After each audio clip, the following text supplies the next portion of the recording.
ওম নম শিবায়। ভারত মাতা শিবশক্তি অবতার পরমাত্মবাণী ওম পিতাশ্রী শিব বাবাকে মনে আছে? আজকের তারিখ 21শে মে 2026, প্রাতঃ ক্লাস। ওম নম শিবায়। আজ পরম পূজ্য পরম পিতা পরমাত্মা শিব বাবা বলছেন, তপস্বী বাচ্চারা, হ্যাঁ বাবা, সব থেকে ডিফিকাল্ট বা কঠিন হলো স্মৃতির যাত্রা। আর সবার থেকে বুদ্ধি চোখ ভেঙে একজনের সঙ্গে লাগাও। বিনাশের সময় হবে, তখন তোমাদের স্মৃতির যাত্রা পূর্ণ হবে। পুরো ভিত্তি এর ওপরেই। স্মৃতির যাত্রা এখন বাচ্চাদের খুব কম। ওম নম শিবায়। একদিন বাচ্চারা বাইরেও যাবে, চিত্র নিয়ে যাবে, আর তারপর মতামত খুব ভালো ভালো বেরোবে। গীতার ভগবান কৃষ্ণ নন, গড ফাদার। তাহলে তো সর্বব্যাপীর কথা উঠে যায়। কিন্তু পাথর বুদ্ধি একেবারেই বোঝে না। তোমরাও পাথর বুদ্ধি ছিলে না? এটা হলো কাঁটার জঙ্গল, ফরেস্ট অফ থর্নস। তোমাদের জিজ্ঞাসা করলে বলবে বাদর সেনা আছে না, যারা শ্রীমতের ওপর রাবণকে জয় করে। বাবা এখনো বাইরে পাঠাতে পারেন, কিন্তু এমন যোগ্য হাত বা হ্যান্ডস নেই। বিদেশে গিয়ে আকর্ষণ করে হাত করবে এমন কেউ নেই। শিব ভগবান উবাচ বলেন, যোগবল নেই বাচ্চাদের। এটা সবাই নিজে জানে যে যোগবল কম, কারোর অহংকার চলতে পারবে না। বাবা প্রমাণ করে দেবেন যে জ্ঞান বাণের ধার চায়। তারপর বাবা নিজেই বলবেন এই যোগ্য হয়েছে। এখন কেউ বললে অনুমতি দেবেন না। যোগবল থাকতে হবে, আর বাবার সঙ্গে খুব প্রীত বুদ্ধিও চায়। মূল কথা হলো বিনাশকালে প্রীত বুদ্ধি আর বিনাশকালে বিপরীত বুদ্ধি। ওরা দেবতা, ওরা অসুর, ওরা সত্যযুগের, ওরা কলিযুগের। ওদের লড়াই কিভাবে হতে পারে? মানুষের বুদ্ধি কেমন? কিন্তু বাবা বলেন, এই ড্রামাকে আমিও পরিবর্তন করতে পারি না। নলেজ একেবারেই সহজ।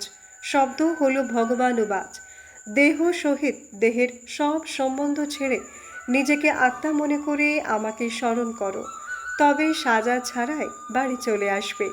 না হলে অনেক সাজা খাবে। কিন্তু এখন বাচ্চাদের মায়ার বশে আছে। যতটা যোগবল হবে ততটাই মায়ার ওপর জয় পাবে। বাবা বলেন, পুরনো দুনিয়া সোয়াহা হয়ে যাবে, কারণ তোমাদের বাচ্চাদের জন্য নতুন দুনিয়া অবশ্যই চাই। এমন কেউ বলতে পারবে না বাচ্চারা নিজেদের জন্য রাজধানী স্থাপন করো।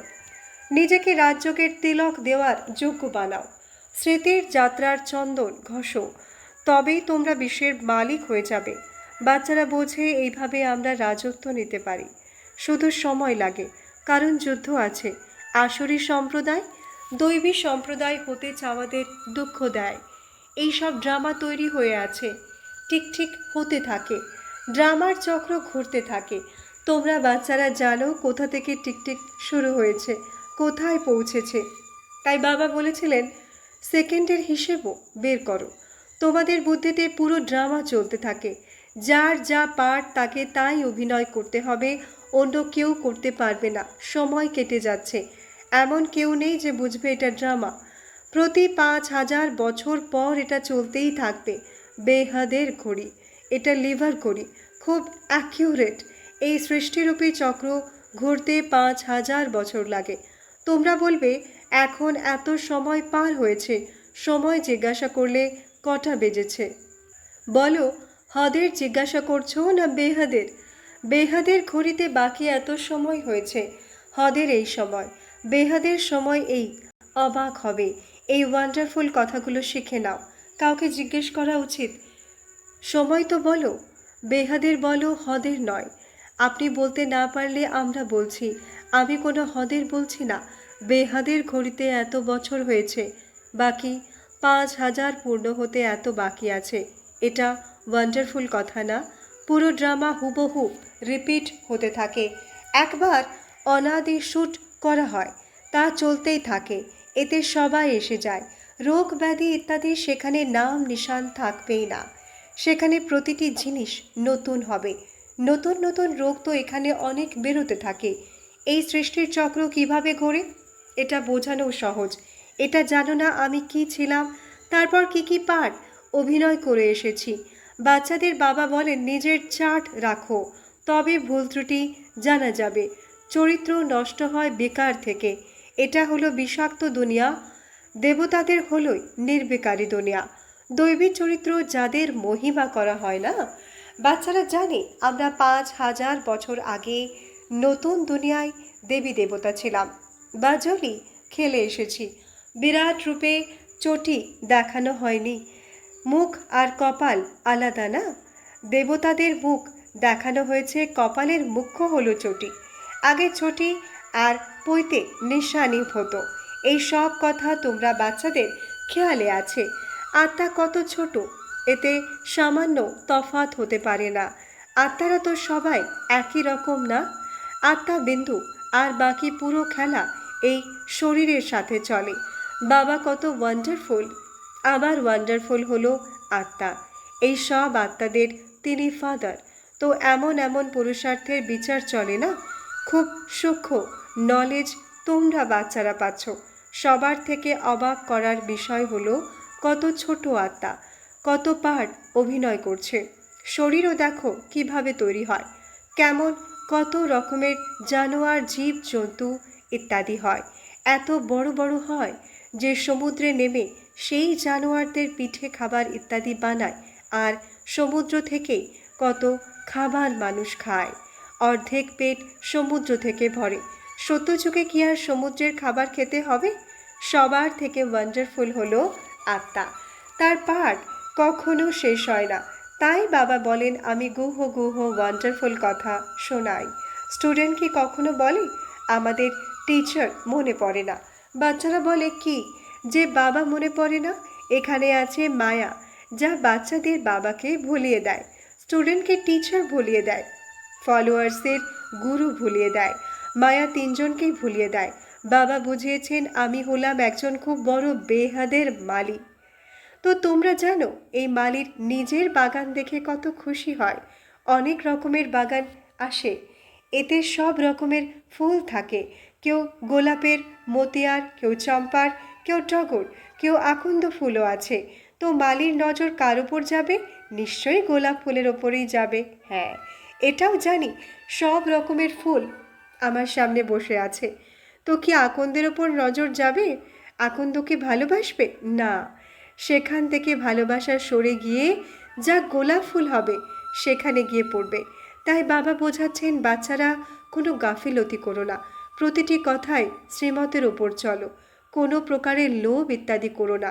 লোভও ক্ষতিকারক। তোমরা বাবাকে জিজ্ঞাসা করতে পারো এই ব্যবসা করব, এতে যজ্ঞের লাভ আছে, এতে যজ্ঞে সাহায্য হতে পারে। তো বাবা বলবেন করো বা করো না, কিন্তু শ্রীমত নিতে হবে না। তো কোনো বিষয়ে বাচ্চাদের গাফিলতি করা উচিত নয়। চেষ্টা করা উচিত গোলাপ ফুল হয়ে বাবার ভালোবাসাকে টানতে পারো, লাভলি সুইটেস্ট বাবার ভালোবাসাকে আকর্ষণ করতে পারো। যতটা বাবাকে আকর্ষণ করবে ততটা বাবাও আকর্ষণ করবেন না? আচ্ছা, কার নিশ্চয় আছে যে আমরা ভবিষ্যতের শাহজাদা হব?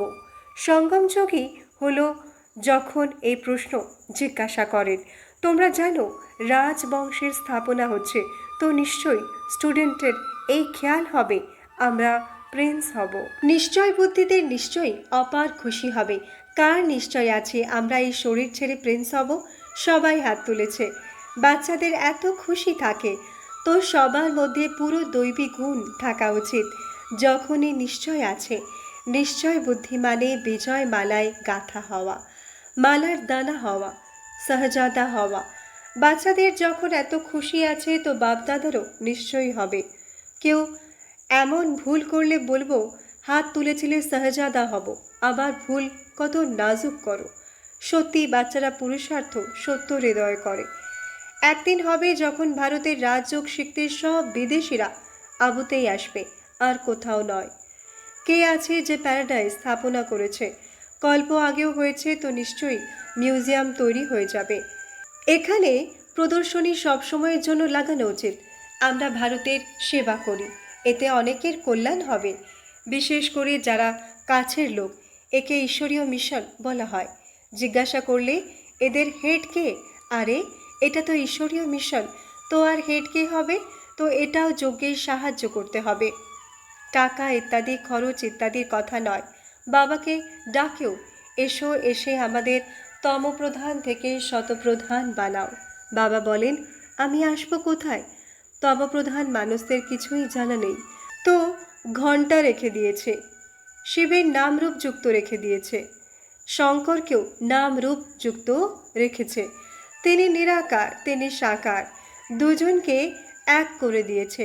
অর্থ কিছুই বোঝে না। বাবা বোঝাচ্ছেন আমি তো নিরাকার, শঙ্কর তো সূক্ষ্মবতনের হয়ে গেল। বাবা বুঝিয়েছেন শঙ্কর কেউ নেই, এমন এমন চিত্র, 4 হাত ইত্যাদি যুক্ত কেউ নেই। বৈষ্ণব অর্থাৎ বিষ্ণুর কুলের, প্রজাপিতা ব্রহ্মার কুল থেকে আবার বিষ্ণুর কুলের হও। বিষ্ণুকে চতুর্ভুজ দেখানো হয়েছে। বাবা তো সূক্ষ্মবতনকেও উড়িয়ে দিয়েছেন। এই সবই সাক্ষাৎকার। ব্রহ্মা সো বিষ্ণু, বিষ্ণু সো ব্রহ্মা। তা তো এখানেই হও। বাচ্চাদের অনেক বোঝাতে থাকেন, সাথে এটাও বোঝান স্মরণ করো, তবে শতপ্রধান হয়ে যাবে। অনেকবার তোমরা বাচ্চারা মিলে পাহাড় তুলেছ, পাথরের পাহাড় থেকে সোনার পাহাড় হয়ে যাবে, কারণ সেখানে অগাধ সোনা থাকে। বাকি পাহাড় কি আর বদলে যাবে? মানুষদের বুদ্ধি সোনা থেকে পাথর হয়ে যায়, কোনো বিষয়ে বিভ্রান্ত হবে না। বাবা বলেছেন আমাকে স্মরণ করো, আর অন্য কোনো বিষয়ে প্রশ্ন করার দরকার নেই, সময় নষ্ট হয়। বাবা বলেছেন সুইট হোম, স্বর্গে যেতে চাও না? বাকি ফালতু প্রশ্ন ইত্যাদি কেন জিজ্ঞাসা করো? বাবা বলেন আমাকে স্মরণ করো, তবে শতপ্রধান হও, সেকেন্ডে জীবন মুক্তি পেতে পারো। জ্ঞান খুব সহজ, যারা আমাদের ধর্মের নয় তারা বুঝবে কিভাবে? এখানে বসে অভ্যাস করলে এটাই মনে আসবে। রচয়িতা আর রচনার চক্রই মনে থাকা উচিত। বাবা আর উত্তরাধিকার স্বর্গের। বাবা স্বর্গ রচনা করেন, বাবাকে স্মরণ করতে হবে। মায়া ভুলিয়ে দেয়, লুকোচুরি খেলা, ব্যবসা ইত্যাদি করতে হবে, কিন্তু বুঝতে হবে সময় আর কতটুকু বাকি। শরীর নির্বাহ চলতে থাকুক, এতটাই রাখতে হবে। সুদ ইত্যাদিরও লোভ নেই। হিসাব এমন রাখা উচিত যে টাকা আছে তা দিয়ে রুটি টুকরো ব্যাস, অথবা আমরা শিব বাবার খাজানায় দিয়ে দিই, তারপর আমরা সেখান থেকে খেতে থাকব। শিব বাবার ভাণ্ডার ভরপুর, কাল কণ্টক সব দূর। সন্ন্যাসীদের রুটি তো মেলে, এখানেও শিব বাবার ভাণ্ডার থেকে রুটি মিলবেই। তোমরা সবাই কালো, তোমাদের ফর্সা বানাতে হুন্ডি ভরায়, এতেই বাচ্চাদের নিশ্চয় বুদ্ধি চায়। স্পিরিচুয়াল ফাদার স্পিরিচুয়াল বাচ্চাদেরই নলেজ দেন। তাই বলা হয়েছে লেখো, ইনকর্পোরিয়াল গডফাদারই স্পিরিচুয়াল নলেজ দিতে পারেন। মানুষ তো কি, দেবতারাও দিতে পারে না? দেন তবুও ব্রাহ্মণদের। ব্রাহ্মণদের হলো কুল। বাবাও এখানে আছেন, বোঝো তো সব কিছুই, আর বোঝাতেও থাকো। বাবা কত বুঝিয়েছেন, কিন্তু তপপ্রধান বুদ্ধি হওয়ার কারণে মাথায় ঢোকে না। তোমরা বেঁচে থাকতে বাবাকে স্মরণ করো, শতপ্রধান হও উচ্চ পদ পেতে। সব থেকে ডিফিকাল্ট হলো স্মৃতির যাত্রা, আর সবার থেকে বুদ্ধিযোগ ভেঙে একজনের সঙ্গে লাগাও। বিনাশের সময় হবে, তখন তোমাদের স্মৃতির যাত্রা পূর্ণ হবে। পুরো ভিত্তি এর ওপরে, কারণ স্মৃতির যাত্রা এখন বাচ্চাদের খুব কম। খবরের কাগজ ছিল, এই দুই হলো আমেরিকা আর রাশিয়া। দুজনেই চাইলে বিনাশ করুক বা শান্ত করুক, কিন্তু শান্তি তো হবে না, ওরা লড়বে। মাখন তোমরা পেয়ে যাবে। এই বেহাদের ড্রামা বড়ই মজার। এই জ্ঞান থেকেই সবার সদ্গতি হয়। জলের গঙ্গার ধারে ভক্তরা গিয়ে বসে, বোঝে আমরা পাবন হয়ে যাব, তোমরা বসবে না। তোমরা বোঝো জ্ঞান আর ভক্তিতে রাত দিনের পার্থক্য। এখন এই পতিত দুনিয়ারই অন্ত, এখন তো ফিরে যেতে হবে। এই নলেজই হলো ঈশ্বরীয় জ্ঞান রত্ন, যার দ্বারা শিব বাবার ভাণ্ডার ভরপুর। তোমাদের এই জ্ঞান রত্ন দেন, যার দ্বারা তোমরা তা হও। এখন কেউ নিক আর ধারণা করুক। মিউজিয়ামে গিয়ে বলে না ঝুলি ভরে দাও, মন্দিরে গিয়ে বলে না ঝুলি ভরে দাও। লক্ষ্মীর সামনে কখনো এমন বলবে না, তার পুজো করে বোঝে লক্ষ্মী ধন দেয়। এইসব কথা তো মানুষ বোঝেই না। এখন তোমরা বাচ্চারা বোঝো আমরাও কত অবুঝ ছিলাম, এখন শতপ্রধান বুদ্ধিমান হচ্ছি, আবার আমরা দেবতা হব। নাম্বার পুরুষার্থ অনুসারে তো আছেই। নলেজ কত সহজ, সৃষ্টিচক্রকে জানা এটাই তো নলেজ না? অর্থাৎ স্ব আত্মা চক্রধারী হয়, তাদের মধ্যে সব নলেজ আছে। আর কেউ বলতে পারবে না তোমরা স্বদর্শন চক্রধারী। তারা তো অর্থই বোঝে না। তারা আবার বুঝেছে স্বদর্শন চক্র দিয়ে সবার গলা কাটা হয়। চক্র বিষ্ণুকে আর কৃষ্ণকে দেয়। উচ্চ থেকে উচ্চকে আবার নিচে অহিংস বানিয়ে দিয়েছে। ভারতেরই স্বর্গ নাম ছিল, এখন কি হয়ে গেছে? এখন তোমরা বাচ্চারা বোঝো বাবা আমাদের বিশ্বের মালিক বানাচ্ছেন। অবিনাশী জ্ঞান রত্ন দিয়ে ভাণ্ডার ভরপুর হয়ে যায়, যার দ্বারা তোমরা মালামাল হও, আর অন্য কোনো জিনিস দেন না। জ্ঞান থেকেই সদ্গতি হয়। তোমরা এই পুরো চক্রের কথা জানো। তোমরা মোস্ট ভ্যালুয়েবল, সব থেকে মূল্যবান। তোমাদের মতো মূল্যবান কেউ নেই। পড়াশোনা দিয়ে তো কোনো নিচও এমপি হয়ে যায়, তারপর সবাই একসাথে থাকে, বোঝাই যায় না। তারপর নীচপনা কোথায় চলে যায়। তোমাদের আবার নীচপনা হলো অপবিত্র হওয়ার। তোমাদের তো বড়ই মজার জ্ঞান, নলেজ থেকেই খুশি হয়। ঈশ্বরীয় মত আর মনুষ্য মত, ঈশ্বরীয় মত দিয়ে তোমরা দেবতা হও। 21 জন্ম পর আবার মনুষ্য মত নাও। মনুষ্য মত, দেবতা মত আর ঈশ্বরীয় মত। ঈশ্বরীয় মত পাওয়ার যায় সঙ্গমে, যার দ্বারা তোমরা দেবতা হও। সেখানে তো সুখই সুখ। দেবতা মতের বর্ণনা করা হয়। ঈশ্বরীয় মত মনুষ্য মত থেকে দেবতা মত বানায়। মনুষ্য মত হলো রাবণের মত। এই কথাগুলোই শাস্ত্রে নেই। আচ্ছা, রুহানি বাচ্চাদের ইয়াদ প্যার আর নমস্তে। আমরা রুহানি বাচ্চাদের রুহানি মাত পিতা বাপ দাদাকে ইয়াদ প্যার, শুভ প্রভাত, নমস্তে নমস্তে নমস্তে। ধন্যবাদ বাবা, ধন্যবাদ। আজকের সদ্গুরু বাবার বরদান, সদা সোহাগন ভব। ব্যাখ্যা: তোমাদের বাচ্চাদের অবিনাশী সোহাগ, যা কখনো মোছার নয়, কারণ অবিনাশী অমরনাথই তোমাদের সোহাগ। যেমন তিনি অমর, তেমনি তোমাদের সোহাগও অমর। সোহাগবতী সব থেকে শ্রেষ্ঠ মানা হয়। তিনি সদা সন্তুষ্ট থাকেন, কারণ খাজানায় সম্পন্ন হয়ে সদা সাজানো গোছানো মূর্ত হন। আচ্ছা, ওম নমঃ শিবায়।